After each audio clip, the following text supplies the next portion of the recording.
guys, we are back for another day of Read Along with Alane, and we are reading from my favorite book, The Blue Witch, all right? And all week we've been wearing jerseys from some of our favorite teams, and this last jersey I have is actually from SMU Mustangs. That's where one of my sons goes to college, so I'm representing his team today, all right? So let's figure out where we left off, all right? So we left off chapter 13, which was a really long chapter, but it was a super fun chapter because Hugo and Abigail had all sorts of adventures down in the dungeons and racing away, and as Hugo escaped, and Abigail went up to her room and pretended like she'd been there all afternoon, faked out Madame Vex, and got Indira into trouble. So boom, that's how you turn the tables on someone. So today we're going to pick up with chapter 14, and I'm really excited. This is going to be told from Hugo's point of view, all right? So we left off, and he was in that wagon full of trash, all right? So, ooh, it probably doesn't smell very good. So let's see what happens, all right? Chapter 14. The smell of rotting garbage made Hugo want to gag. Worse, he kept expecting an army of witches to descend on them and blast the carriage to bits. Fetch lay next to him, humming softly under his breath, as if he hadn't a care in the world. The wagon stopped, and there was a loud rumbling as the gate itself rolled up.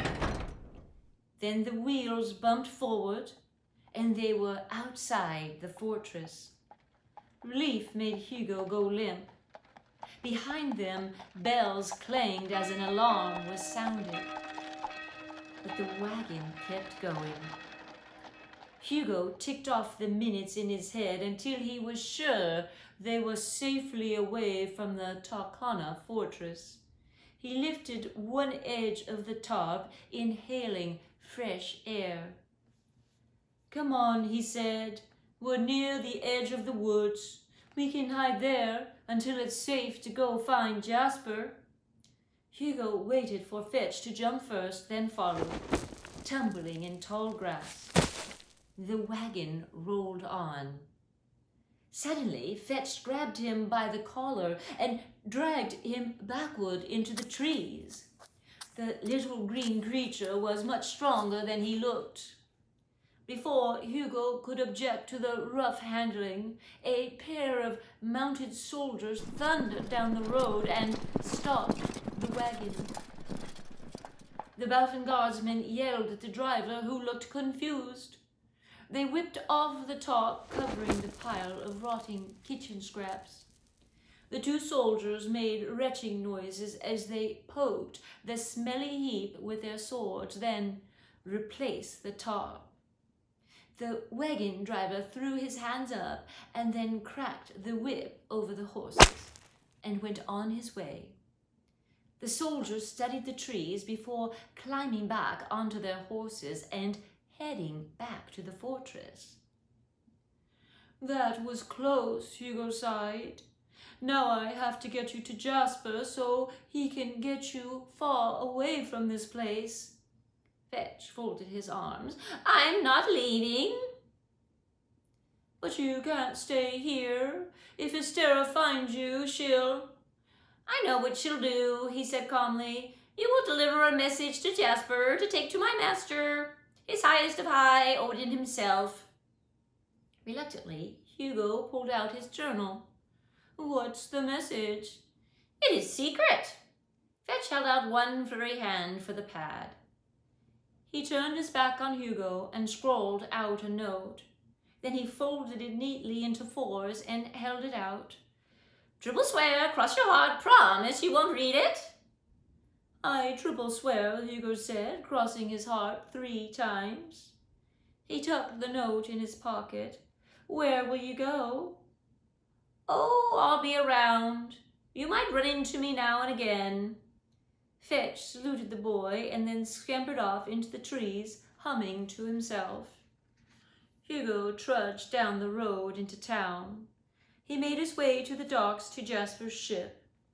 He found the sailor in the same spot, sharpening his knife. Ducking under the rigging, he climbed on board. Jasper silently shook his head when Hugo opened his mouth to tell him the news. Instead, the sailor let him down below, shutting the hatch before gripping the boy's arm.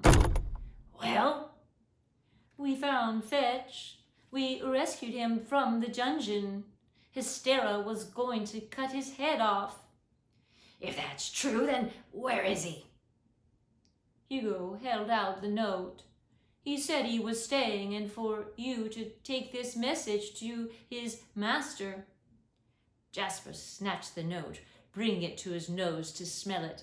Did you read it, boy? I'll know if you're lying. Hugo shook his head. Fetch made me swear I wouldn't. The sailor nodded, tucking the note away. Then I'd best be off since my passenger isn't returning. He opened the hatch, but Hugo called after him. Wait, you promised to tell us about Abigail's magic if we helped you. Jasper turned, letting the hatch close. That I did. I suppose you've earned it.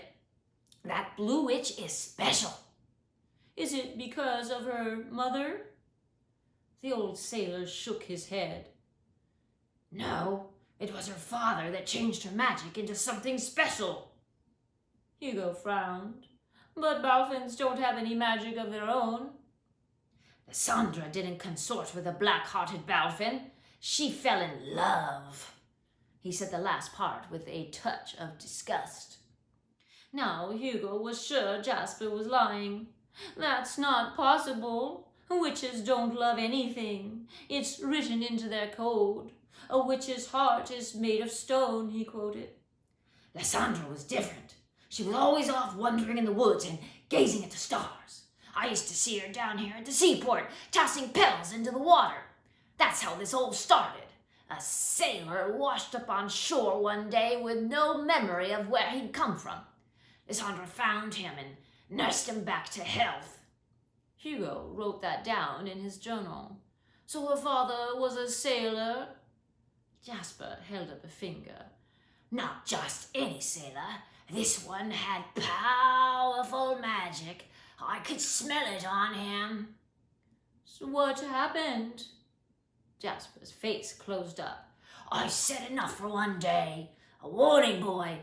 Abigail can't reveal her magic is blue, or the witches will know she's Lysandra's child.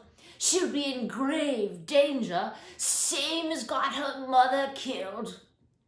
But she'll get kicked out of the Targon Academy if she doesn't pass spectacular spells. Jasper hesitated, then gave a short nod. I reckon I can give her something for that. A reward for your help.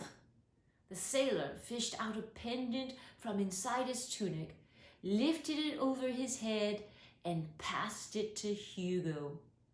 An ancient jade green stone hung from a tarnished silver clasp. It's a sea emerald, Jasper explained. A gift from my father, Aegir. If she calls on its magic, she can turn her witchfire green. Ooh, that's the end of that chapter 14.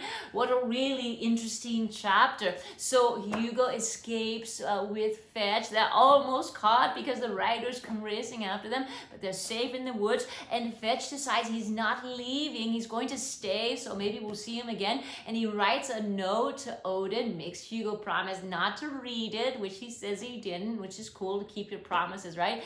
And then he tells Jasper everything, and then asks Jasper for more information about Lysandra, and he learns some more things about Lysandra and all the things about Abigail's mom that we didn't know before.